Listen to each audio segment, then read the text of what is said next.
November 1942. Transport ship SS Conte Biancamano, North Atlantic. Sergeant Marco Benedetti of the Italian 10th Army pressed his face against the salt-stained porthole, watching the distant coastline of America emerge through the morning fog. 3 weeks earlier, he had been fighting alongside German Afrika Korps units in the scorching dunes near El Alamein. Now, shackled in the belly of a converted luxury liner with 1,847 other Italian prisoners of war, he was crossing an ocean toward a fate that no European soldier could have imagined. The British 8th Army had shattered Rommel's defensive lines on November 2, 1942, sending tanks and artillery pieces scattering across the western desert like broken toys. Benedetti had surrendered along with 30,000 other Axis soldiers when their ammunition ran out and the RAF Hurricanes began strafing anything that moved. He expected to die in the desert or waste away in some British stockade in Egypt. Instead, the Royal Navy had loaded him aboard a ship bound for the New World, part of an arrangement between Prime Minister Winston Churchill and President Franklin Roosevelt to ease overcrowding in British POW facilities. Standing beside Benedetti at another porthole, Corporal Giuseppe Martinelli from the 3rd Armored Division wiped condensation from the glass with his sleeve. The two men had barely spoken during the crossing, sharing only the occasional cigarette or crust of bread. Martinelli had been captured at different coordinates during the retreat from Tobruk in June, but their stories carried the same bitter weight. Both had left wives and children in villages that probably lay in ruins by now. Both expected the Americans to work them to death in some remote labor camp, if they were lucky enough to avoid execution. The ship's engines changed pitch as the USS Conte Biancamano, now flying American colors, began its approach to New York Harbor. Through the steel walls of the converted cargo hold, the prisoners could hear the voices of American guards moving through the corridors above. Unlike the clipped, professional tones of British officers they had grown accustomed to, these American voices carried a casual friendliness that seemed almost incomprehensible under the circumstances. Some guards were actually laughing, as if transporting enemy soldiers was no more serious than hauling livestock to market. Ellis Island Processing Station, November 18, 1942. Captain James Sullivan of the U.S. Army Transportation Corps stood on the dock, clipboard in hand, watching the gangplanks lower from 3 separate ships. Today alone, his facility would process 5,500 Italian prisoners of war captured during Operation Torch, the Allied invasion of North Africa. These men represented the first major influx of European POWs to reach American soil since the previous winter, when small groups of German submariners had arrived after their U-boats were sunk off the Atlantic coast. Sullivan had been briefed on the Geneva Convention requirements for prisoner treatment, but the reality still felt surreal. Here were men who had been shooting at American soldiers just weeks ago, and now his government was obligating itself to house them, feed them, and even pay them wages for any work they performed. The entire arrangement seemed to violate every principle of common sense he had learned during 23 years of military service. As the Italian prisoners filed down the gangplanks, Sullivan noticed their expressions. These were not the defiant, ideologically committed faces he had expected. Most looked hollow-eyed and bewildered, like men who had already given up hope of seeing their homeland again. A few younger soldiers scanned the skyline of Manhattan with open curiosity, pointing at the Empire State Building and the Chrysler Building as if they were tourists rather than captives.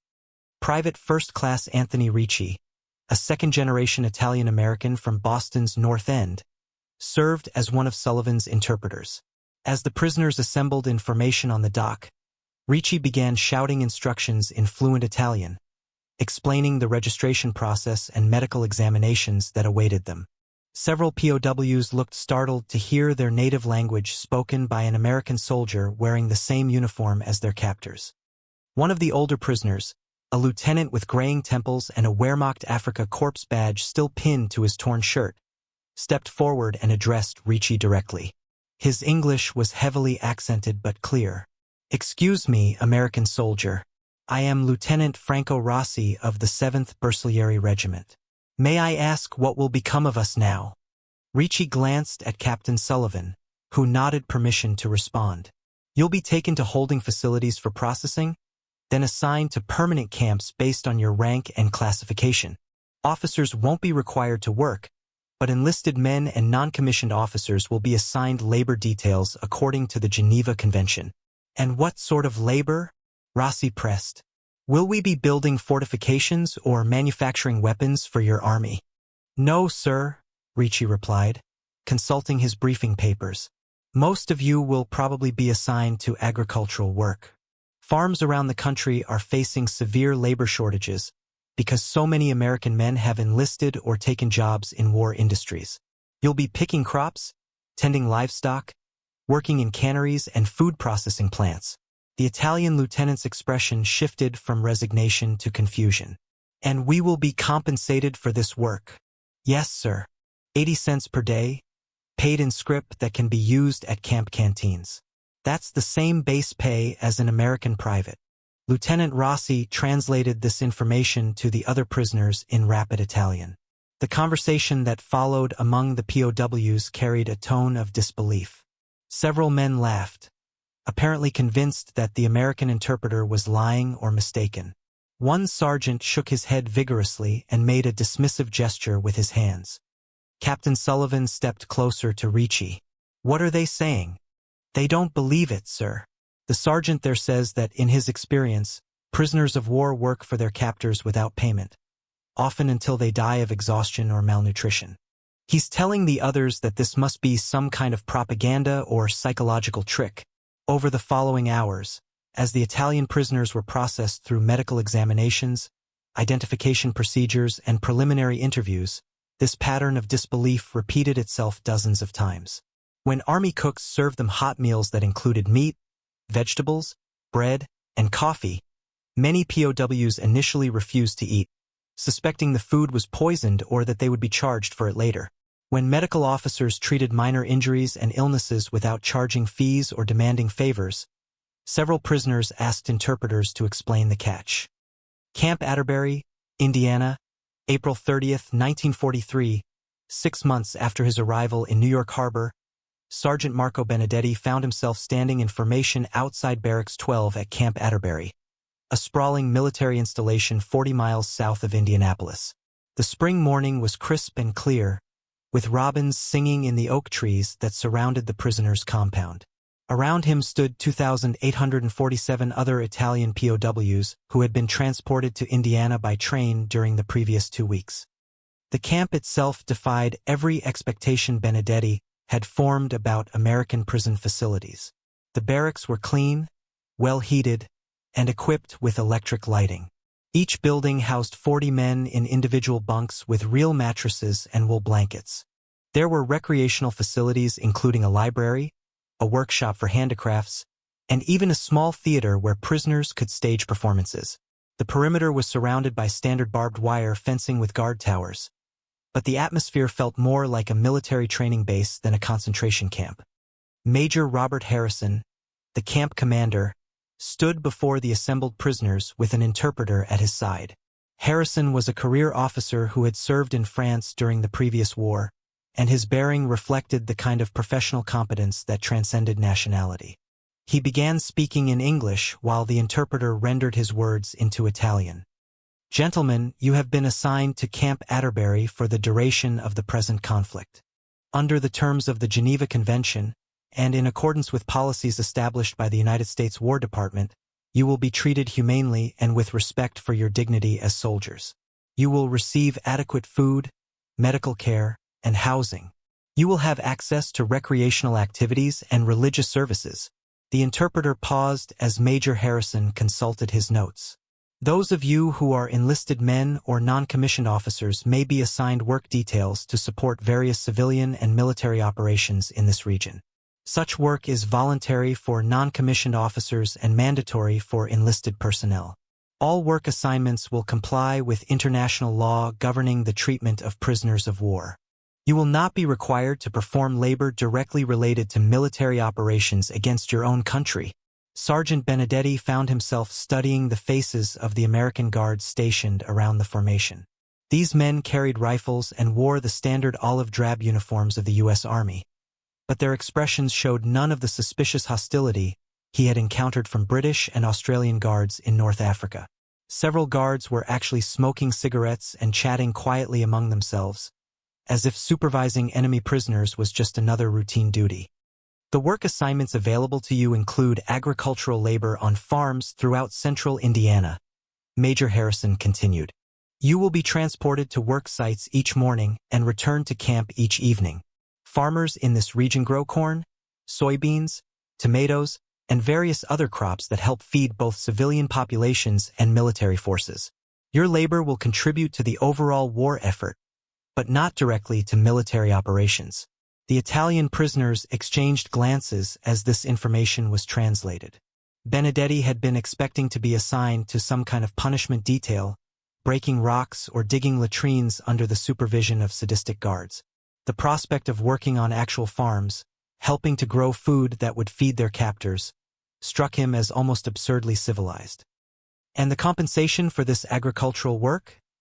Asked Lieutenant Rossi, who had been transported to Camp Atterbury along with Benedetti.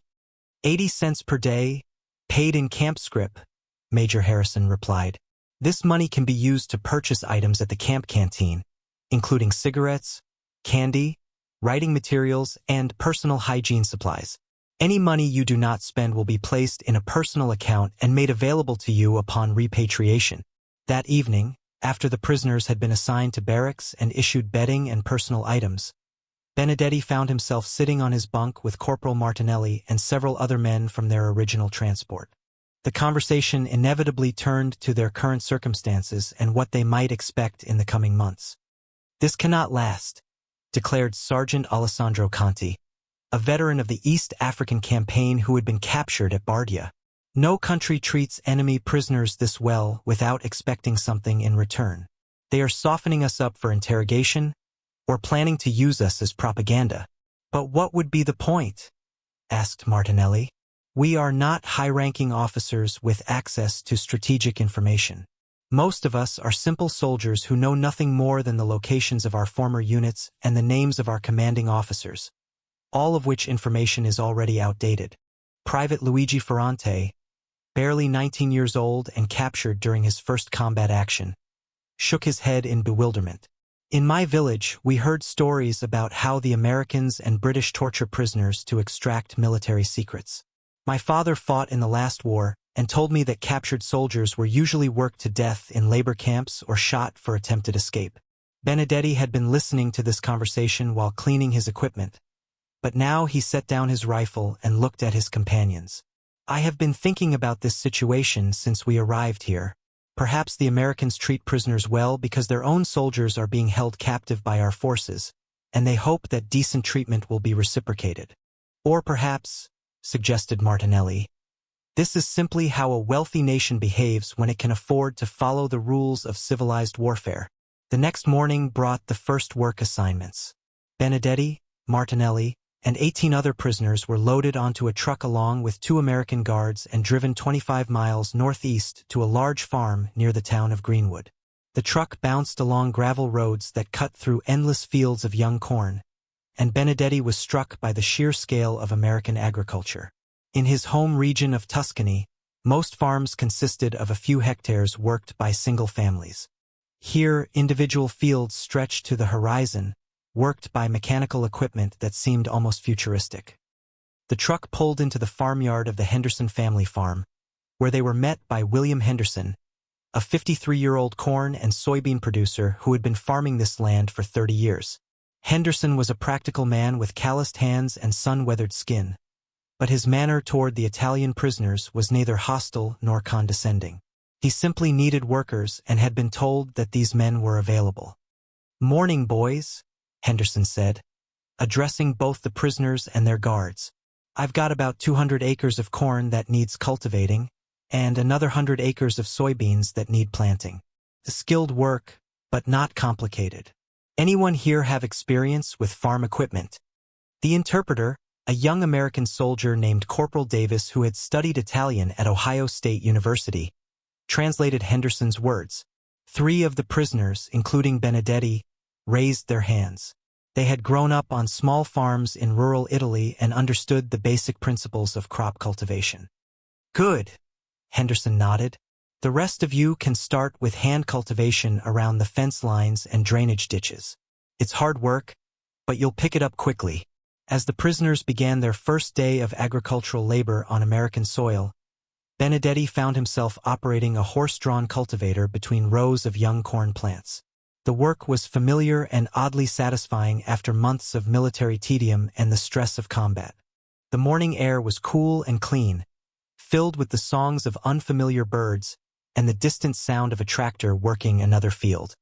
Around noon, Henderson's wife Mary appeared with a large pitcher of cold water and a basket of sandwiches. She served the food to prisoners and guards alike, treating them as she would any group of farm workers. When one of the Italian prisoners thanked her in broken English, she smiled and patted his shoulder in a motherly gesture that would have been impossible to imagine under any other circumstances. "How are you boys holding up?" she asked through Corporal Davis.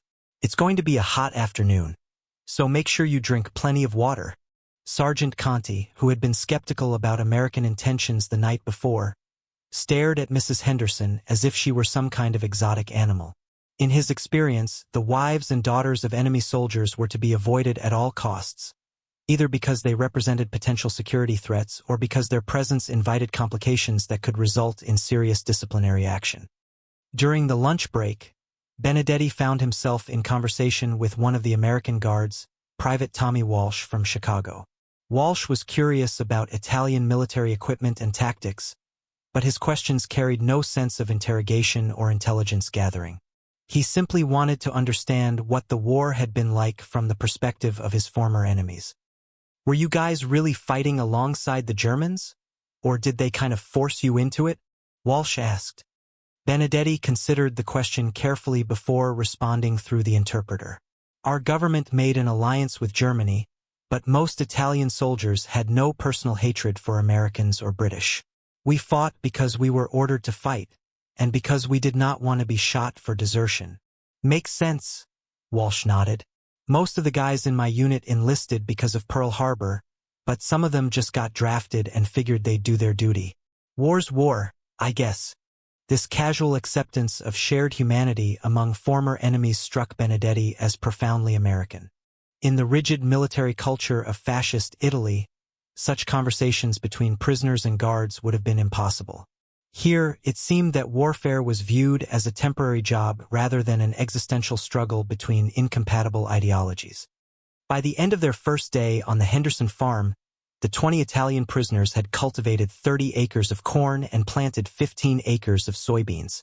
William Henderson was visibly pleased with their productivity, and he made a point of thanking each man individually before they loaded back onto the truck for the return trip to Camp Atterbury. Camp Atterbury, May 15, 1943, 2 weeks after beginning their agricultural work assignments, the Italian prisoners had settled into a routine that felt increasingly normal despite its surreal context. Each morning at 6 o'clock, trucks would arrive to transport work details to various farms throughout central Indiana. Each evening at 7 o'clock, the same trucks would return the prisoners to camp, where they would eat dinner, attend recreational activities, and prepare for the following day. The camp canteen had become a focal point of prisoner social life. Using the scrip they earned from their farm work, the Italians could purchase cigarettes, candy, writing materials, and even small luxuries like aftershave lotion and hand cream. The prices were reasonable, and the selection of goods was better than what most of them had access to as soldiers in the Italian army. Sergeant Benedetti had accumulated enough scrip to buy a fountain pen and several packages of writing paper, which he used to correspond with his wife Maria in the village of Montalcino. The letters were censored by American authorities before being sent through the International Red Cross, but the process was efficient and reliable. More importantly, he was beginning to receive replies from home, confirming that his family had survived the Allied bombing raids on nearby industrial targets. In one of his letters to Maria, Benedetti attempted to describe his current circumstances. "My dear wife, I know this will be difficult for you to believe, but I must tell you that life as a prisoner in America is better than life as a soldier in our own army. We work 8 hours per day on farms that grow food for the Americans, but they pay us for this work and treat us with respect. The food is abundant and wholesome. The barracks are clean and warm. The guards are professional but not cruel. I have not been beaten or insulted since my arrival here 6 months ago. Yesterday I helped to plant tomatoes on a farm owned by a family named Patterson. The farmer's wife gave us fresh bread and cold milk for lunch, and she asked about our families in Italy. When I told her about you and the children, she showed me photographs of her own sons, one of whom is serving somewhere in the Pacific. For a moment, we were simply two parents sharing our concerns, rather than enemies separated by war. I do not understand why the Americans treat us so well, but I am grateful for it. Perhaps this is how wealthy nations behave when they can afford to follow civilized rules. Perhaps they hope that Italian prisoners in American hands will be treated as well as American prisoners in Italian hands. Or perhaps they believe that decent treatment will make us less likely to attempt escape or sabotage. Whatever their reasons, I want you to know that I am healthy and safe. I miss you and the children terribly, but I am no longer afraid that I will die in captivity. If God wills it, I will return to you when this war ends. The letters Benedetti received in return painted a different picture of conditions in occupied Italy. Maria wrote about food shortages, fuel rationing, and the constant fear of bombing raids. German troops had occupied their region after the Italian government's surrender in September 1943, and civilian populations were caught between competing military forces. Several of Benedetti's neighbors had been shot for suspected resistance activities, and others had simply disappeared during nighttime raids. Reading these accounts of hardship and violence at home, while sitting in a comfortable barracks in Indiana with a full stomach and money in his pocket, created a cognitive dissonance that Benedetti struggled to reconcile. He was living better as a prisoner of war in America than his family was living as civilians in their own country. Greenwood, Indiana, June 20, 1943. The corn harvest was beginning in earnest, and William Henderson had requested additional Italian workers to help with the increased workload. Benedetti now supervised a team of 8 prisoners who had demonstrated particular skill with farm equipment, and their productivity had attracted the attention of neighboring farmers who were also dealing with severe labor shortages. On this particular morning, Henderson gathered his workers, both American and Italian, in the farmyard for a brief announcement.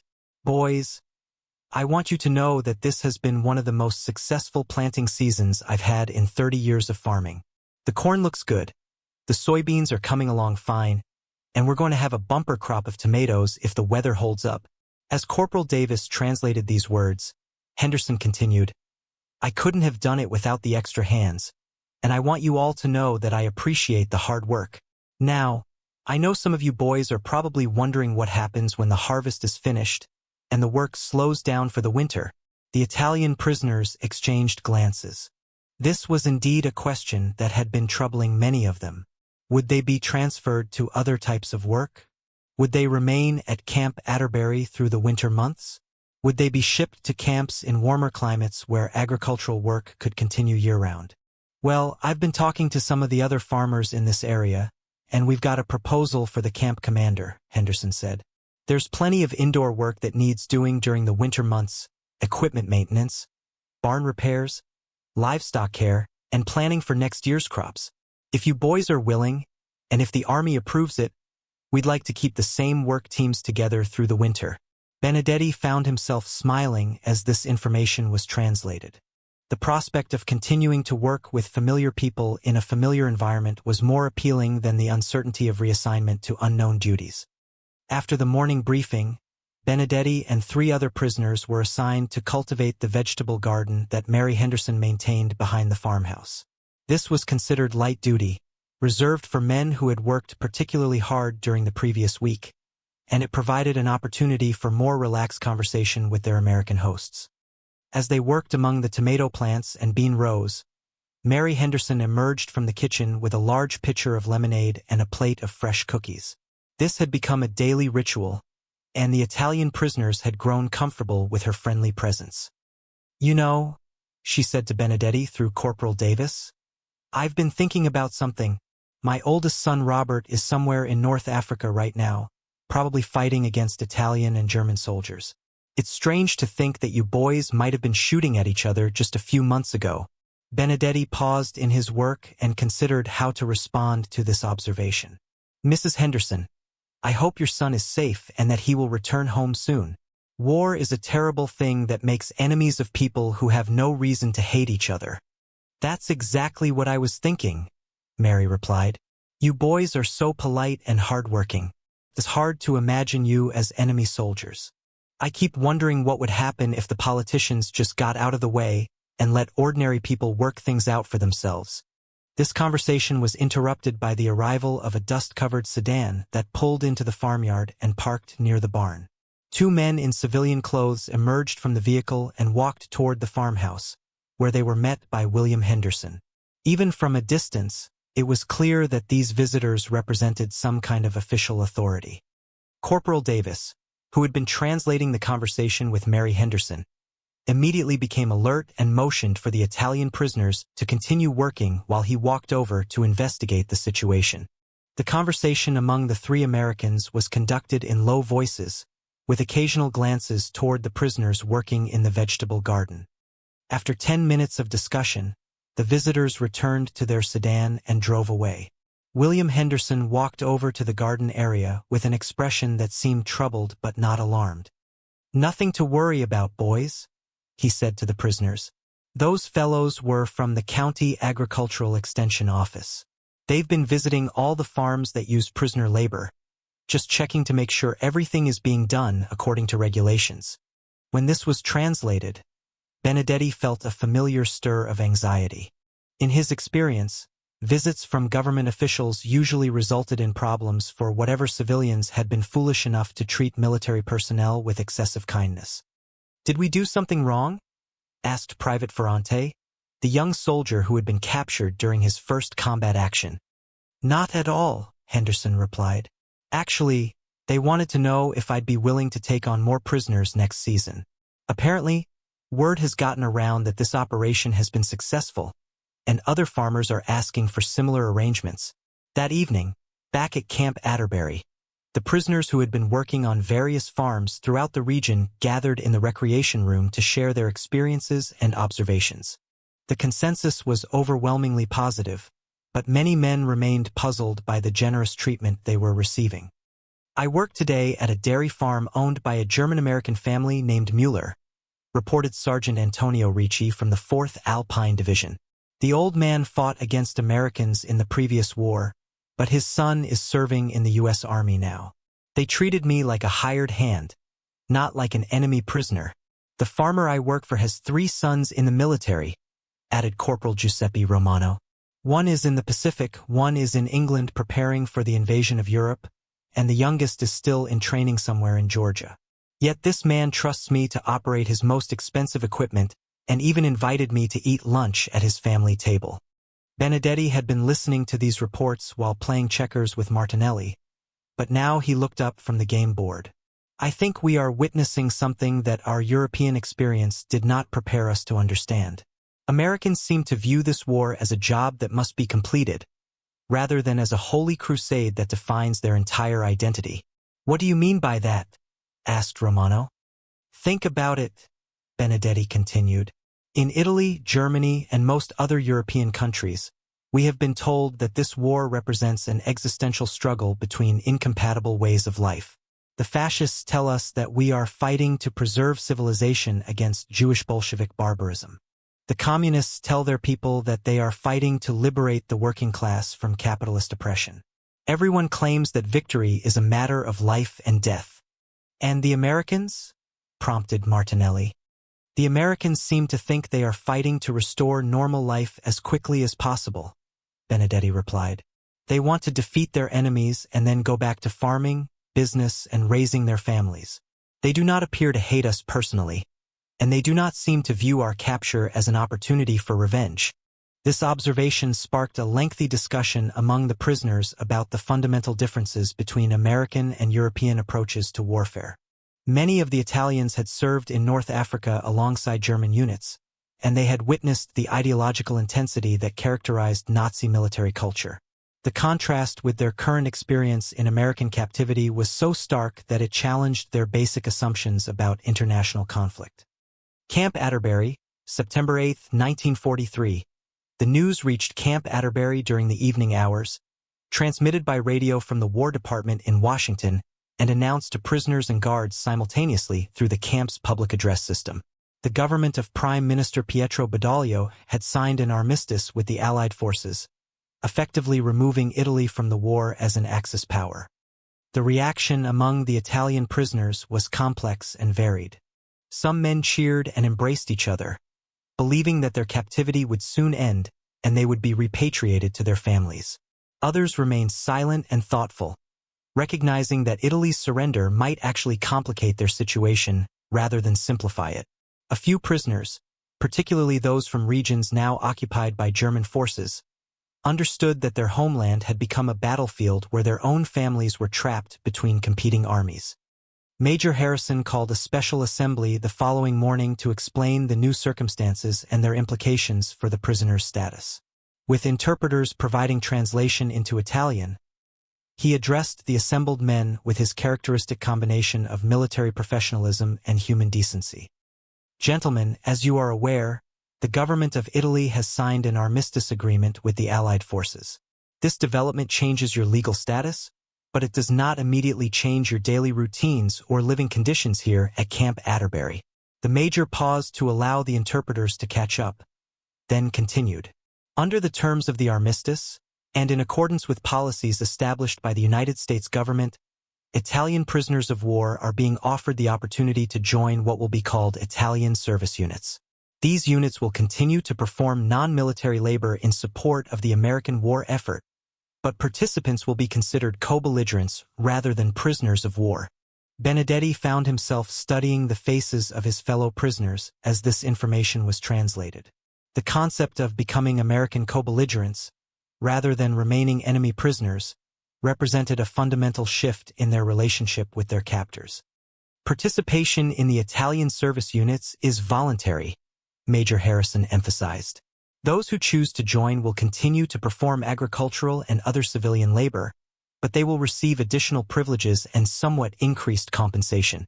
They will also be eligible for assignment to work details that directly support the American war effort, including work at military installations and defense plants. The major consulted his notes before continuing. Those who choose not to join the Italian service units will remain prisoners of war under the Geneva Convention, with all the rights and protections that status provides. However, they will be transferred to more secure facilities and will not be eligible for the work programs and privileges currently available here at Camp Atterbury. This announcement created considerable discussion among the prisoners during the following days. The decision to join the Italian service units was not simply a matter of practical convenience. It represented a fundamental choice about their identity and loyalty during a period of enormous political upheaval. Benedetti spent hours walking the perimeter of the camp, thinking about his options and their long-term implications. Joining the Italian service units would mean acknowledging that his country's previous government had been wrong to ally with Germany, and that the American cause was just. It would also mean actively contributing to the defeat of German forces that might still be fighting alongside Italian units that had not yet surrendered. On the other hand, remaining a prisoner of war would mean maintaining his identity as a soldier who had honored his oath to serve Italy, regardless of political changes in Rome. It would also mean giving up the agricultural work that had given meaning and purpose to his captivity, and the relationships he had built with American farmers and guards. The decision was made easier by letters from home that painted an increasingly desperate picture of conditions in occupied Italy. Maria wrote that German troops had requisitioned most of the food supplies in their region, and that civilian populations were surviving on subsistence rations. Several of Benedetti's neighbors had been arrested for listening to Allied radio broadcasts, and others had been forced to provide labor for German military construction projects. On September 15, 1943, Benedetti joined 2,441 other Italian prisoners at Camp Atterbury in volunteering for the Italian service units. Only 406 men chose to remain prisoners of war and were subsequently transferred to more secure facilities in Texas and Arizona. The ceremony marking the transition from prisoner of war status to co-belligerent status was simple but meaningful. Each volunteer signed a document pledging to support the Allied cause and to perform assigned duties faithfully. In return, they received new uniforms that identified them as members of the Italian service units, rather than enemy prisoners. Major Harrison addressed the assembled volunteers with words that Benedetti would remember for the rest of his life. "Gentlemen, you have made a choice that honors both your conscience and your practical wisdom. You are no longer our prisoners. You are our allies in the fight to restore peace and justice to the world. We welcome you as partners in this great endeavor." Henderson Farm, October 12, 1943. The corn harvest was in full swing, and Benedetti found himself operating a mechanical corn picker that could harvest more grain in 1 hour than a team of men could gather by hand in an entire day. The machine was a marvel of American industrial engineering, representing the kind of large-scale mechanization that had made the United States the most productive agricultural nation in the world. As a member of the Italian service units, Benedetti now wore a uniform that identified him as an Allied co-belligerent rather than an enemy prisoner. The practical differences were subtle but meaningful. He was paid 90 cents per day instead of 80 cents, and he was eligible for weekend passes that allowed him to visit nearby towns under limited supervision. More significantly, he was now assigned to work details that directly supported the American war effort. On Tuesdays and Fridays, he worked at a canning plant in Indianapolis that processed vegetables for shipment to American military units overseas. On Saturdays, he helped maintain equipment at a small airfield where pilots trained for combat missions in Europe and the Pacific. The psychological effect of this change in status was more profound than Benedetti had anticipated. For the first time since his capture, he felt that his labor was contributing to something meaningful rather than simply serving as a form of punishment or exploitation. He was helping to feed American soldiers who were fighting to liberate his homeland from German occupation. William Henderson had noticed the change in attitude among his Italian workers, and he made a point of treating them as valued employees rather than supervised prisoners. On this particular day, he gathered his work crew around the largest corn crib on the farm to make an announcement. "Boys, I want you to know that this has been the most productive harvest season in the history of this farm," Henderson said. "We've gathered more corn per acre than I ever thought possible, and the quality is excellent. Most of that success is due to your hard work and skill." As Corporal Davis translated these words, Henderson continued, "I've been thinking about next year's planting season, and I'd like to propose something that might interest you. If you're still here next spring, and if you're willing, I'd like to try some experimental planting techniques that could increase our productivity even more." Benedetti found himself genuinely excited by this prospect. The agricultural work had evolved from a mere assignment into a kind of professional challenge that engaged his intelligence and creativity. He had learned to operate complex farm machinery, to monitor soil conditions and weather patterns, and to make decisions that affected the success or failure of entire crops. "What kind of experimental techniques?" he asked through the interpreter. "Well, I've been reading about new varieties of hybrid corn that are being developed at Purdue University," Henderson replied. "They're supposed to be more resistant to disease and insects, and they might produce higher yields under the right conditions. I'd also like to try some new methods of soil preparation and fertilization." The conversation was interrupted by the arrival of Mary Henderson, who emerged from the farmhouse carrying a large basket covered with a white cloth. This had become a familiar sight during the afternoon break, and the Italian workers had learned to expect some kind of special treat. "I thought you boys might enjoy some fresh apple pie," she announced, uncovering the basket to reveal several steaming pies that had obviously just emerged from the oven. "The apples are from our own orchard, and I added a little extra sugar since I know you've been working so hard." As the workers gathered around to receive their portions of pie, Benedetti reflected on the strange trajectory that had brought him from a battlefield in North Africa to a farm kitchen in Indiana. 6 months ago, he had been prepared to die fighting American soldiers. Now, he was eating homemade pie prepared by an American farmer's wife who treated him like a beloved nephew. After the break, Benedetti resumed operating the corn picker while thinking about a letter he planned to write to Maria that evening. He wanted to explain how his understanding of the war had changed since joining the Italian service units, and how he had come to view the American cause as just and necessary. "My dearest wife," he would write, "I now understand that this war is not simply a struggle between different nations, but a conflict between different ideas about how human beings should treat each other. The Americans believe that all people deserve dignity and opportunity, regardless of their nationality or circumstances. They have demonstrated this belief through their treatment of enemy prisoners, and they are fighting to extend these principles to the rest of the world. I am proud to be contributing to this cause, even though it means working to defeat soldiers who may once have been my comrades.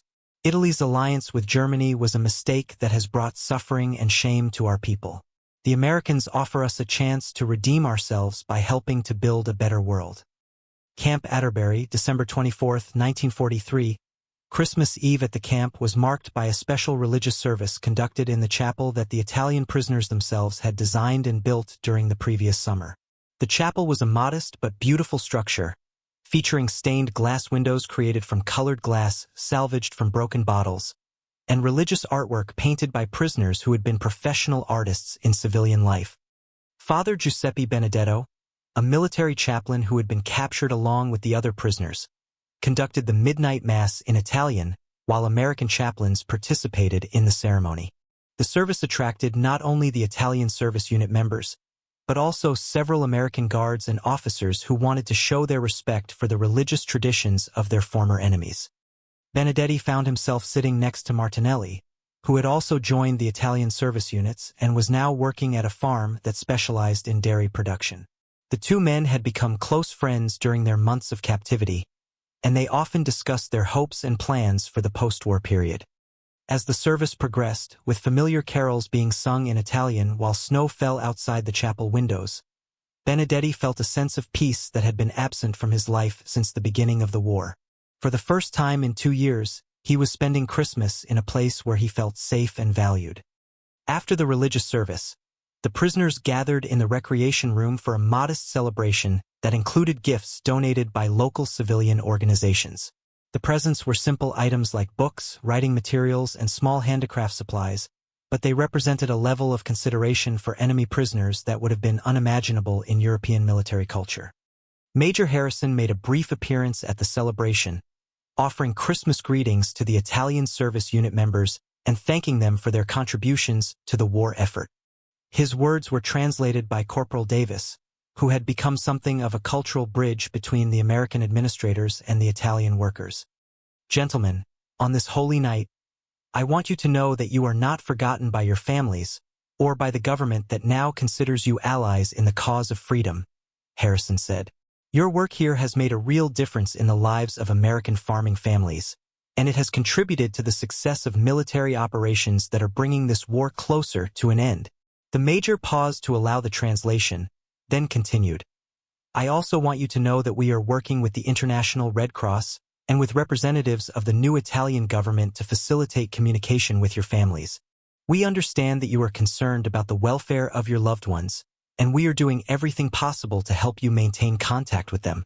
This announcement was met with applause and expressions of gratitude from the assembled prisoners. The ability to maintain regular correspondence with family members had been one of the most important factors in maintaining morale during their captivity. As the evening progressed, several American guards joined the celebration, sharing stories about their own Christmas traditions and asking questions about Italian holiday customs. The conversation flowed freely between languages, with prisoners and guards serving as informal interpreters for each other. Private Walsh, the guard from Chicago who had become friendly with Benedetti during their work assignments, presented him with a small wooden cross that he had carved during his off-duty hours.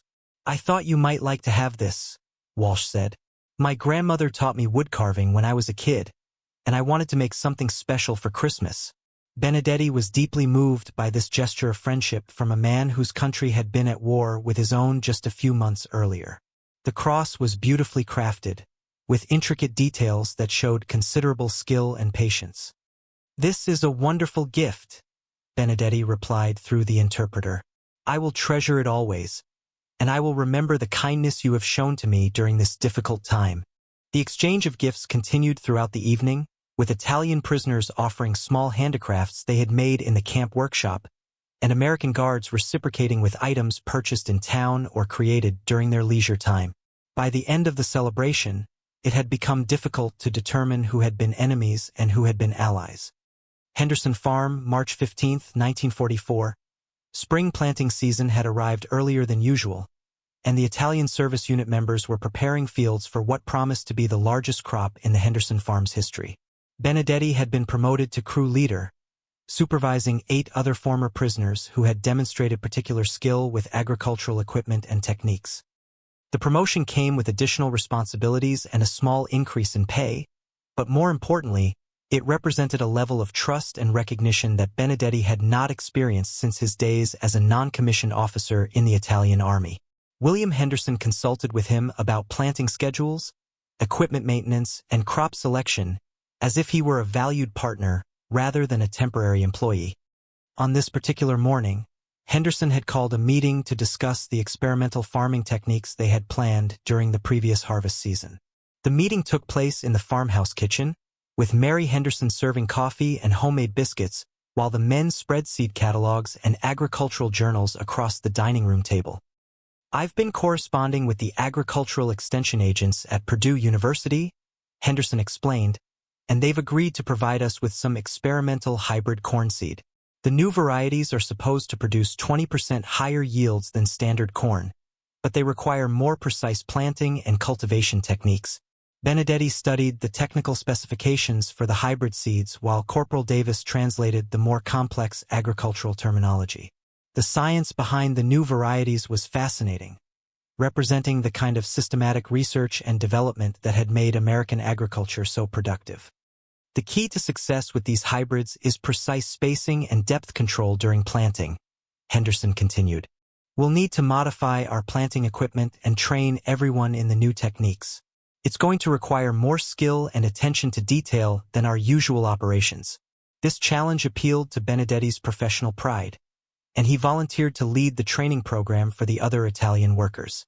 Over the following weeks, he worked closely with Henderson to master the new planting techniques and then taught them to his crew members. The experimental planting proceeded smoothly, with the Italian workers demonstrating the kind of careful attention to detail that impressed both Henderson and the visiting agricultural extension agents who came to monitor the project. By the end of the planting season, they had successfully installed 200 acres of experimental hybrid corn using techniques that represented the cutting edge of American agricultural science. The success of this project attracted attention from other farmers in the region, and several neighbors visited the Henderson farm to observe the new techniques and discuss the possibility of implementing similar programs on their own land. These visits often included informal conversations between the visiting farmers and the Italian workers, creating opportunities for cultural exchange that would have been impossible under different circumstances. During one such visit, Robert Patterson, a neighboring farmer whose son was serving with the U.S. Army in Italy, asked Benedetti about conditions in his homeland and the progress of Allied military operations there. "My boy Robert is somewhere near Rome with the Fifth Army," Patterson said.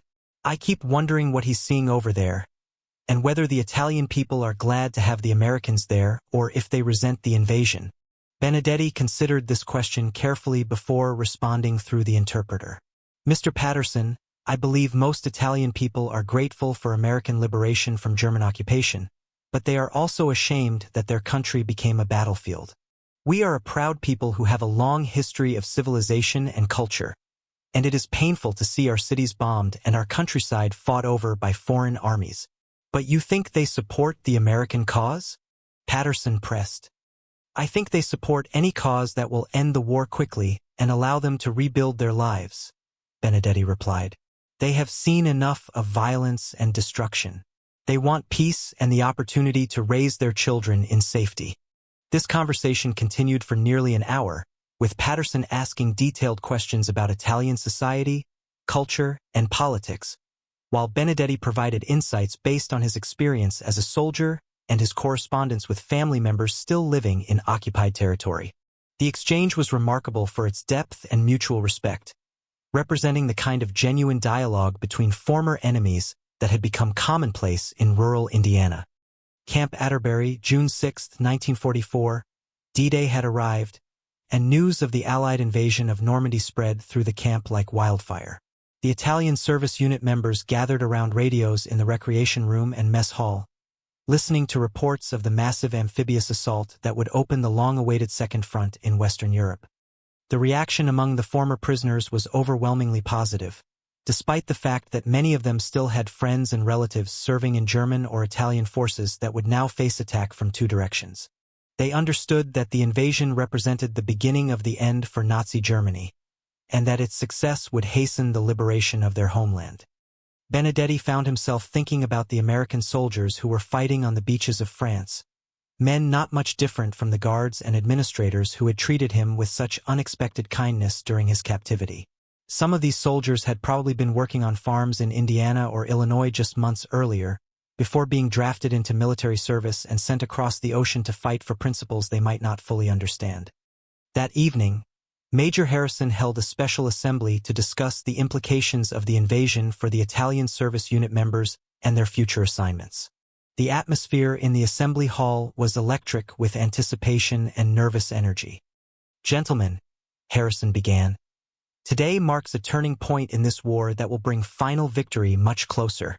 The successful invasion of Europe means that German forces will now be fighting on three fronts simultaneously, and their defeat is only a matter of time." As this information was translated, the Major continued, "This development also means that your services as co-belligerents are more valuable than ever. The war effort now requires maximum production of food and materials to support the millions of Allied soldiers who are fighting to liberate Europe. Your work in agriculture and industry is directly contributing to this historic effort." Harrison paused to consult his notes, then delivered news that many of the prisoners had been hoping to hear. "We have also received word from the State Department that negotiations are underway to facilitate family reunification for Italian service unit members whose relatives are living in areas now under Allied control. While we cannot promise immediate results, we are optimistic that some of you may be able to correspond more freely with your families, and that limited repatriation may be possible for certain categories of personnel." This announcement was met with enthusiastic applause and excited conversations among the assembled men. Benedetti felt a surge of hope at the possibility of reuniting with Maria and their children, even though he understood that such reunification might still be months or years away. After the assembly, Benedetti joined Martinelli and several other friends for a long walk around the camp perimeter, discussing their hopes and concerns about the changing war situation. The conversation inevitably turned to their plans for the post-war period and their feelings about their time in America. "I have learned things here that I never could have learned in Italy," Martinelli observed. "Not just about farming techniques and machinery, but about how different societies organize themselves and treat their people. When I return home, I want to help build a new Italy that incorporates some of these American ideas about individual dignity and economic opportunity." "What do you mean specifically?" asked Sergeant Conte, who had become one of the most enthusiastic supporters of the Italian service units, despite his initial skepticism. "Well, think about how the American farmers have treated us," Martinelli replied. "They have judged us based on our work and our character, not on our nationality or our previous political affiliations. They have paid us fair wages for our labor, and they have trusted us with expensive equipment and important responsibilities. In Italy, such trust and respect is usually reserved for people who have family connections or political influence."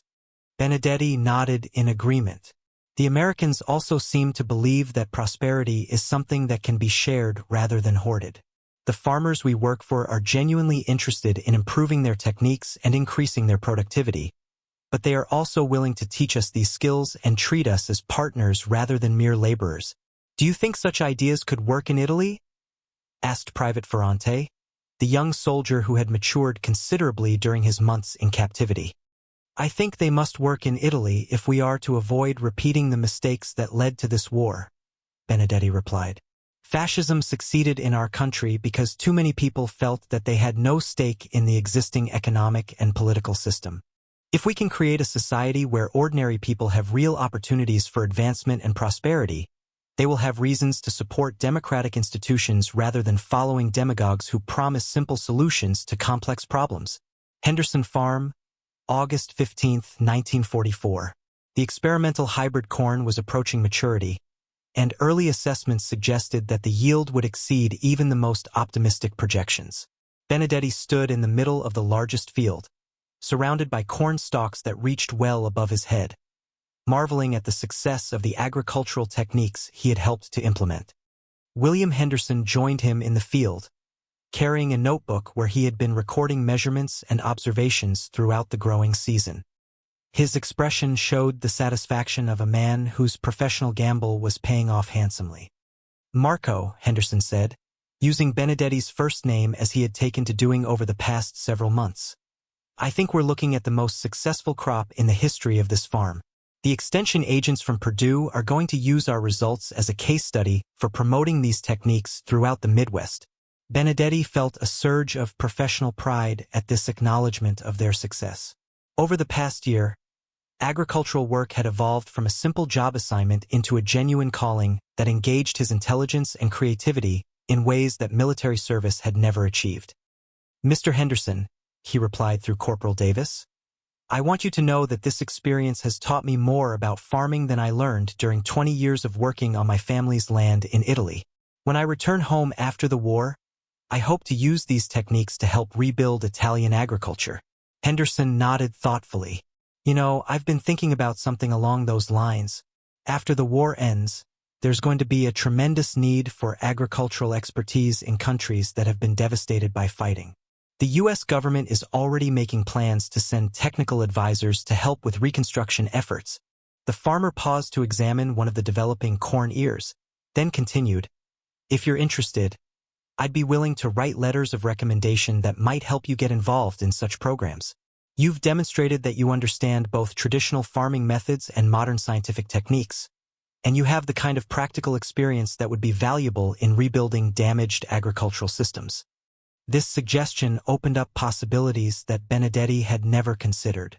The prospect of serving as a bridge between American agricultural science and European reconstruction efforts appealed to both his professional ambitions and his desire to contribute to lasting peace.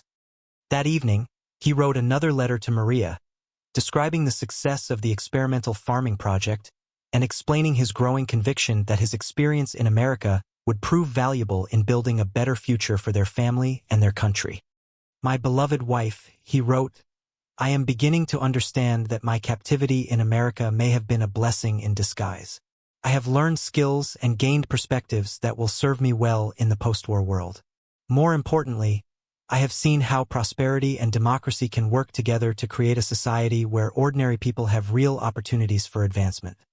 When this war ends and I return to you, I want to help build a new Italy that incorporates the best aspects of what I have learned here. We must create a country where our children can grow up with hope and dignity, where hard work is rewarded fairly, and where political differences are resolved through discussion rather than violence. The Americans have shown me that such a society is possible, not because they are inherently better than other people, but because they have created institutions and traditions that encourage cooperation and mutual respect. If we can learn from their example while preserving what is best about our own culture, we can build a future worthy of the sacrifices that this terrible war has demanded." Camp Atterbury, October 13, 1944. The news of Rome's liberation had reached the camp several months earlier, but on this day the Italian service unit members received word that Allied forces had crossed the Gothic line and were advancing toward northern Italy. For many of the prisoners, this meant that their home regions were finally being liberated from German occupation. Benedetti received a letter from Maria that had been written in July, but had taken 3 months to reach him through the complex military postal system. The letter brought the first detailed news he had received about conditions in his home village since the German withdrawal.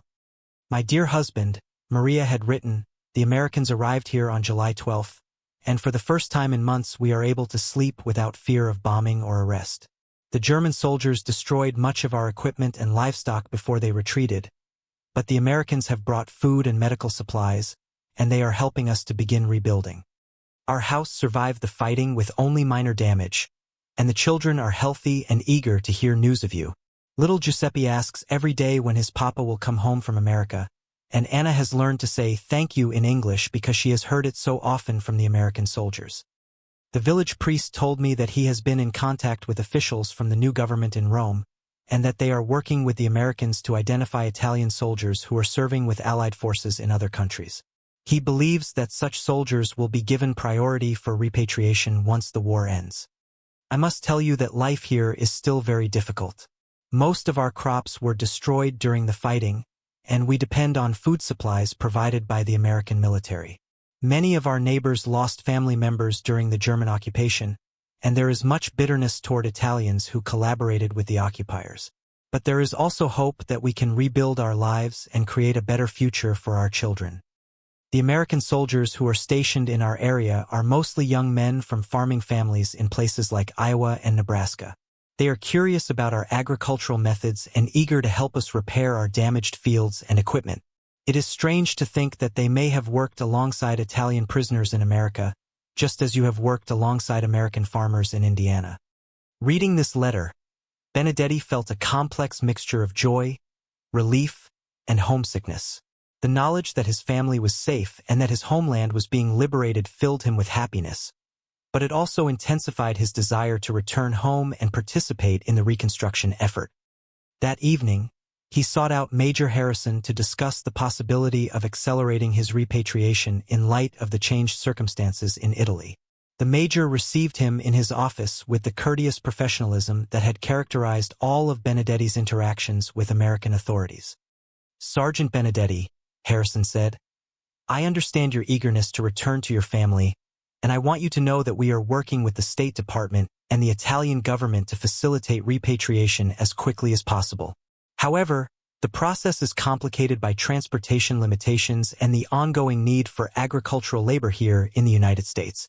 The Major consulted a folder on his desk before continuing. "I can tell you that Italian service unit members with families in liberated areas will be given priority for repatriation, but the process may still take several months. In the meantime, we hope you will continue your excellent work here, which is making a real contribution to the war effort and to civilian agriculture." Harrison paused, then added, "I should also mention that we have received inquiries from several agricultural organizations about the possibility of arranging for some Italian service unit members to remain in the United States as voluntary workers after the war ends. Such arrangements would be entirely voluntary and would include provisions for family reunification. If you are interested in exploring such possibilities, we would be happy to provide additional information." This suggestion surprised Benedetti, who had assumed that all prisoners and co-belligerents would be automatically repatriated once hostilities ended. The prospect of remaining in America permanently represented an option he had never seriously considered. "Major Harrison," he replied through the interpreter, "I am honored by such offers, but my heart is in Italy with my family. I want to return home and help rebuild my country using the skills and knowledge I have gained here." "I understand completely," Harrison nodded. "Your decision is entirely your own, and we respect whatever choice you make. I simply wanted you to know that your contributions here have been valued and that opportunities would be available if your circumstances or preferences change." Henderson Farm, December 7, 1944, the third anniversary of Pearl Harbor passed quietly on the farm, marked only by a brief moment of silence observed by both American and Italian workers in recognition of the day that had brought the United States into the war. For Benedetti, the date served as a reminder of how completely his life had been transformed by events beyond his control. 3 years earlier, he had been a sergeant in the Italian army, preparing for what he believed would be a quick and glorious victory alongside German allies. Now, he was a co-belligerent in the American war effort, working to produce food that would feed the soldiers who were liberating his homeland from those same German forces. The fall harvest had been completed, and the experimental hybrid corn had exceeded all expectations, producing yields that were nearly 30% higher than conventional varieties. The success had attracted attention from agricultural colleges and government agencies throughout the Midwest, and William Henderson had been invited to speak at several conferences about the innovative techniques developed on his farm. As winter approached, Benedetti and his crew had transitioned to indoor work, maintaining equipment and preparing for the following year's planting season. The work was less physically demanding than field labor, but it required greater technical skill and attention to detail. On this particular morning, Henderson had asked Benedetti to help him evaluate a new tractor that a local dealer wanted to sell to the farm. The machine was larger and more powerful than any equipment Benedetti had operated, and it incorporated several technological innovations that represented the latest developments in American agricultural engineering. "This tractor could do the work of 3 men, Henderson explained as they examined the engine and hydraulic systems. "It's expensive, but the increased productivity would pay for itself within 2 seasons if we continue to expand our operations. Benedetti studied the machine with genuine fascination. The engineering was remarkable, combining power, efficiency, and ease of operation in ways that would have seemed impossible just a few years earlier. More importantly, it represented the kind of capital investment that could transform agricultural productivity on a scale that would benefit entire communities. "Mr. Henderson," he said, "I think you should buy this machine, but I also think you should use it as an opportunity to expand your experimental programs. With equipment like this, you could test new varieties of crops and new cultivation methods that might benefit farmers throughout this region." Henderson nodded thoughtfully. "That's exactly what I was thinking. In fact, I've been talking to some of the agricultural extension agents about establishing this farm as a formal demonstration site for new techniques and equipment. It would mean additional government support for our experimental programs, and it would give us opportunities to share our knowledge with other farmers." This conversation continued throughout the day, with Benedetti contributing ideas based on his experience with both traditional Italian farming methods and the modern American techniques he had learned during his captivity. The discussion represented the kind of professional collaboration between former enemies that would have been unthinkable under any other circumstances. That evening, Benedetti wrote in his diary about the strange irony of his situation. As a prisoner of war, he was living better and learning more than he had as a free man in his own country. As a co-belligerent, he was contributing to causes that he believed in more deeply than he had ever believed in the fascist ideology that had originally sent him to war. "Today I help to evaluate a machine that represents the future of agriculture," he wrote. "When I return to Italy, I will carry knowledge that could help to transform farming throughout our country. But more importantly, I will carry an understanding of how prosperity and democracy can work together to create opportunities for ordinary people. The Americans have taught me that war is not a glorious crusade, but a tragic waste that should be ended as quickly as possible so that people can return to the productive work of building civilized society. They have also taught me that former enemies can become friends when they are treated with dignity and respect. When this war ends, I pray that the leaders of all nations will remember these lessons and work to create a world where such conflicts are no longer necessary." Camp Atterbury, April 12, 1945. The death of President Roosevelt cast a shadow over the entire camp, affecting guards and prisoners alike. Benedetti had never met the American president, but he had come to view Roosevelt as a leader whose policies had made his humane treatment possible. The news of the president's death raised concerns about whether the new administration would continue the same policies toward Italian co-belligerents. Major Harrison called a special assembly to address these concerns and to provide information about the transition to President Truman's leadership. The atmosphere in the assembly hall was somber but hopeful, as the major sought to reassure the Italian service unit members that their status and treatment would remain unchanged. "Gentlemen," Harrison began, "President Roosevelt's death is a great loss for America and for the cause of freedom throughout the world. However, I want to assure you that the policies governing your treatment and your participation in the war effort will continue unchanged under President Truman's administration." As this information was translated, the major continued, "President Truman has been fully briefed on the Italian Service Unit program, and he has expressed his appreciation for your contributions to American agriculture and industry. He has also indicated his support for continued cooperation between the United States and the new democratic government of Italy." Harrison paused to allow the interpreters to catch up, then delivered news that many of the prisoners had been hoping to hear. "I am also authorized to announce that preliminary arrangements have been made for the repatriation of Italian service unit members whose homes are in areas that have been liberated by Allied forces. While we cannot yet provide specific timetables, we expect that the first groups will begin returning to Italy within the next few months." This announcement was met with enthusiastic applause, but it was tempered by the recognition that the end of their American experience was approaching. Many of the Italian workers had developed genuine friendships with their American supervisors and co-workers, and the prospect of separation was bittersweet. After the assembly, Benedetti found himself thinking about the profound changes that his captivity had brought to his understanding of the world and his place in it. 2.5 years earlier, He had been a narrow-minded provincial farmer who had never traveled more than 50 kilometers from his birthplace. Now, he felt like a citizen of the world who had experienced different cultures and learned to appreciate the common humanity that transcended national boundaries. That evening, he began composing what he expected would be his final letter to Maria from American soil. "My beloved wife," he wrote, "the war in Europe is approaching its end, and I will soon be returning to you and our children. I cannot adequately express how much I have missed you, or how eager I am to hold you in my arms again. But I must also tell you that I am returning as a different man than the one who left you 3 years ago. My experience in America has taught me lessons about human dignity, economic opportunity, and political freedom that will shape the rest of my life. I have learned that prosperity is not a zero-sum game where one person's gain must come at another's expense, but a collaborative effort where everyone benefits from increased productivity and innovation. I have also learned that democracy is not a luxury for wealthy nations, but a practical necessity for any society that wants to harness the full potential of its people. The Americans have shown me that when individuals are free to pursue their own goals within a framework of law and mutual respect, they will create prosperity and progress that benefits everyone. When I return to Italy, I want to help build a society that incorporates these principles while preserving what is best about our own traditions and culture.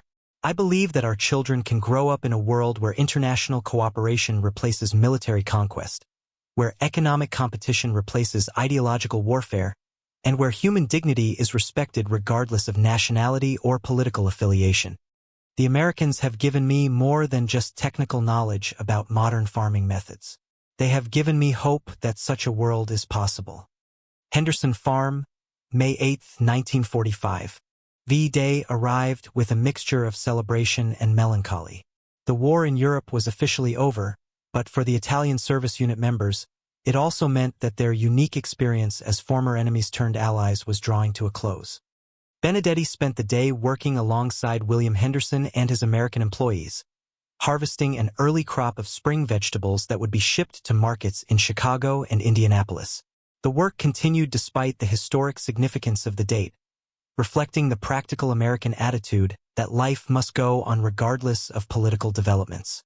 During the lunch break, Henderson gathered all of his workers, both American and Italian, in the farmyard for an impromptu celebration. Mary Henderson had prepared a special meal featuring some of the farm's own produce, and several neighbors had stopped by to share in the historic moment. "Boys," Henderson said, addressing the assembled group, "this has been an extraordinary day, and I want to take a moment to acknowledge what we've accomplished together over the past 2 years. When Marco and his crew first arrived here, I wasn't sure what to expect. I needed workers and they needed jobs, but I never imagined that we would develop the kind of partnership that has made this farm more successful than I ever thought possible." As Corporal Davis translated these words, Henderson continued, "The experimental programs we've implemented here have produced results that will benefit farmers throughout this region for years to come. More importantly, we've demonstrated that people from different countries and cultures can work together productively when they treat each other with respect and common decency."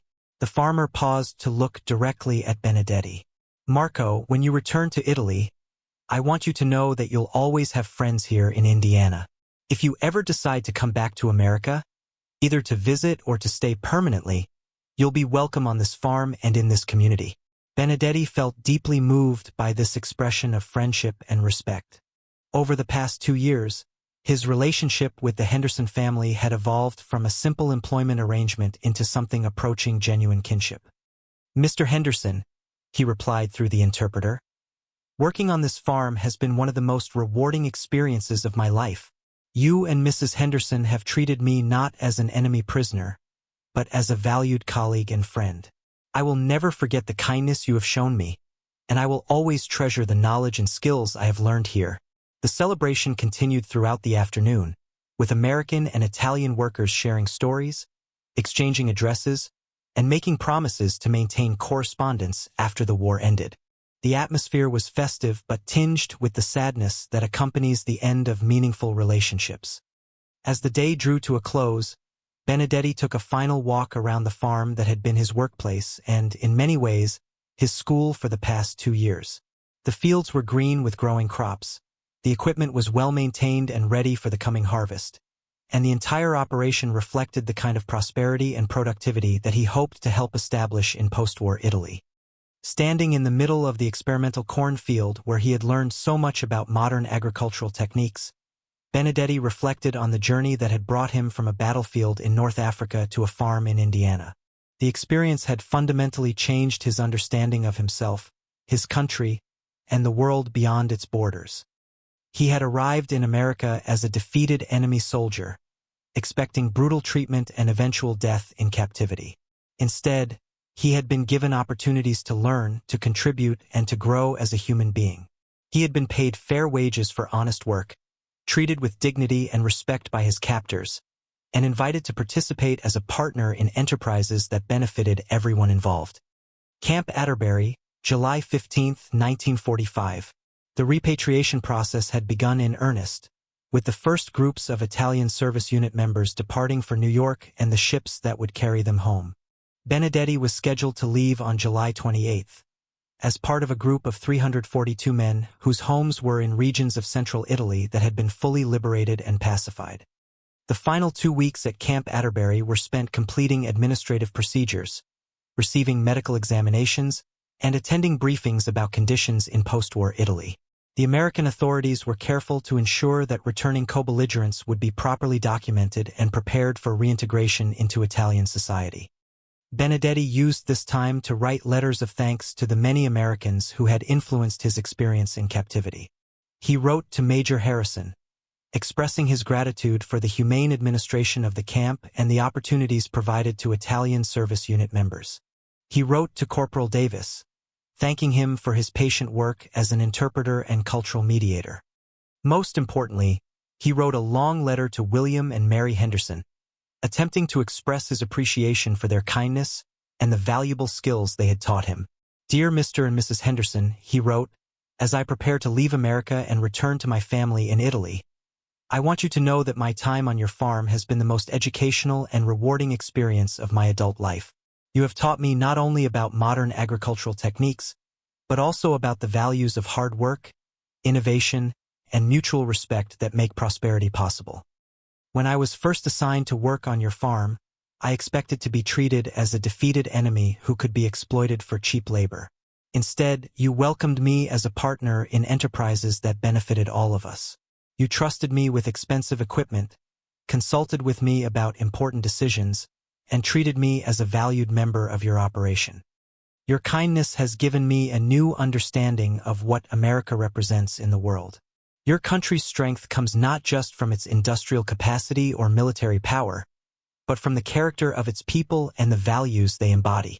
You have shown me that prosperity and democracy are not accidents, but the result of deliberate choices to treat all people with dignity and to reward merit rather than social connections.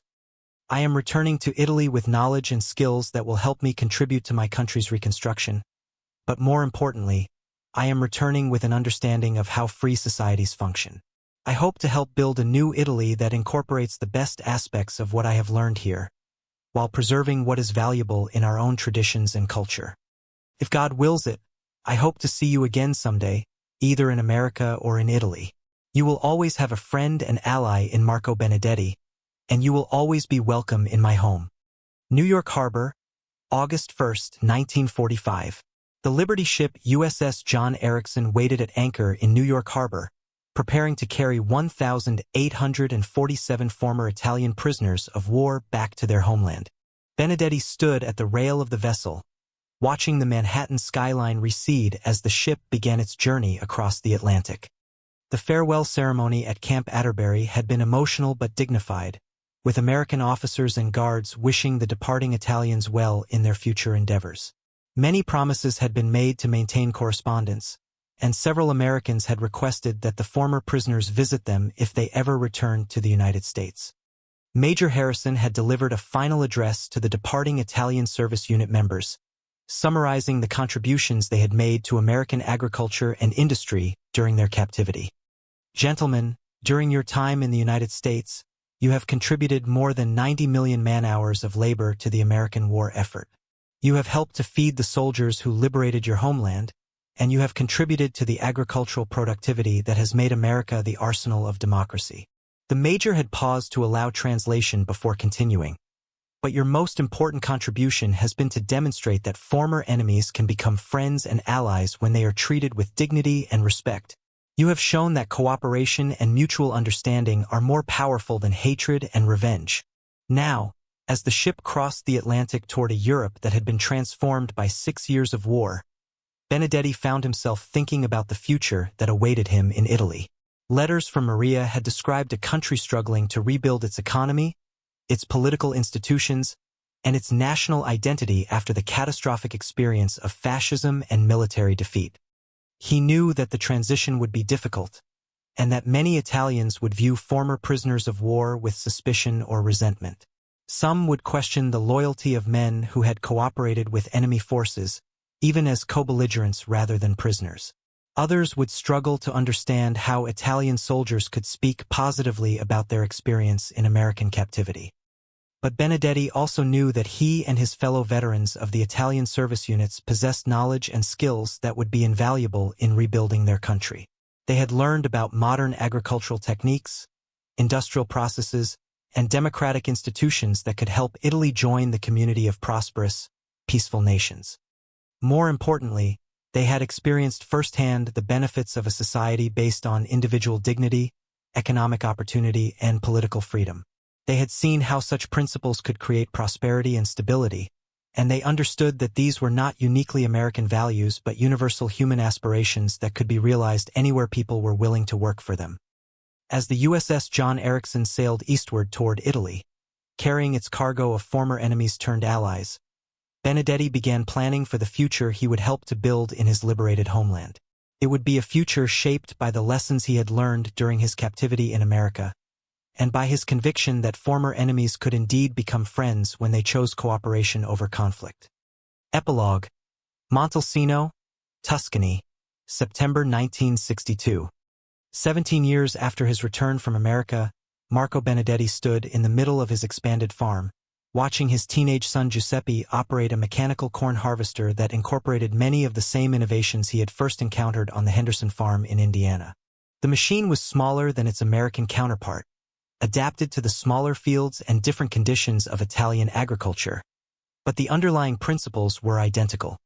The experimental farming cooperative that Benedetti had helped to establish in 1947 had grown into one of the most successful agricultural enterprises in central Italy.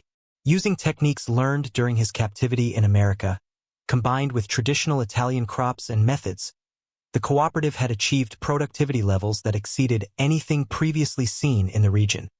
The success had attracted attention from the Italian government and from international development organizations, leading to consulting contracts that had taken Benedetti to other European countries struggling to modernize their agricultural systems.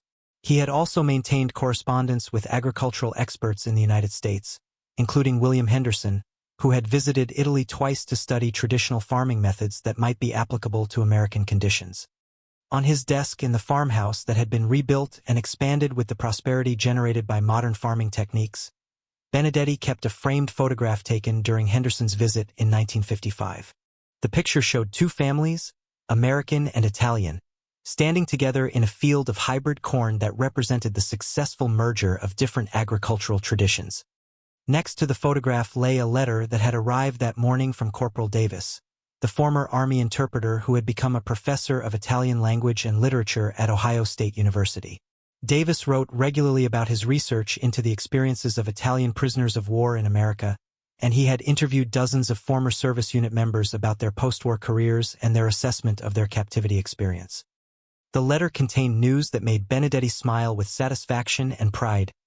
"Dear Marco, I wanted you to know that my research has confirmed what we always suspected about the Italian service unit program. Of the 45,000 former prisoners who joined the service units, more than 85% became successful farmers, businessmen, or professional workers after returning to Italy. Many of them credited their American experience with providing both technical skills and a new understanding of democratic values that helped them contribute to Italy's post-war recovery.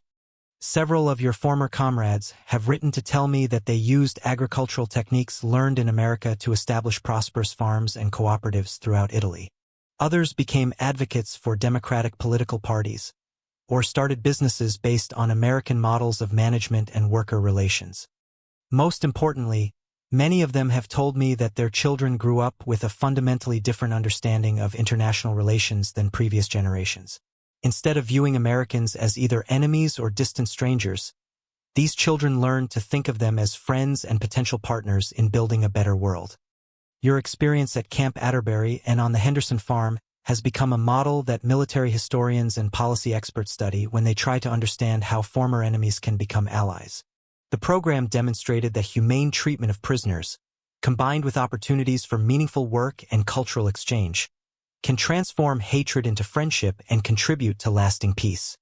As evening fell over the Tuscan countryside, Benedetti walked through fields where American hybrid corn grew alongside traditional Italian grapes and olives, creating a landscape that symbolized the successful blending of different cultures and traditions. In the distance, he could see the lights of the village where he had been born, now prosperous and peaceful after decades of war and reconstruction. He thought about the young sergeant who had surrendered in the North African desert nearly 20 years earlier, expecting to die in captivity, but instead discovering that enemies could become friends when they chose cooperation over conflict. That young man could never have imagined that his experience as a prisoner of war would become the foundation for a successful career and a meaningful contribution to his country's recovery. The lesson that Benedetti had learned during his captivity in America, that prosperity and democracy were not American monopolies but universal possibilities, had proven to be correct. Italy had indeed become a prosperous democracy, and former prisoners of war had played an important role in that transformation. As he returned to the farmhouse where his family was waiting for dinner, Benedetti reflected on the profound truth that his American captors had taught him, that the best way to defeat an enemy is not to destroy him, but to give him reasons to become a friend. It was a lesson that the world desperately needed to remember, and one that he would continue to teach to anyone willing to listen.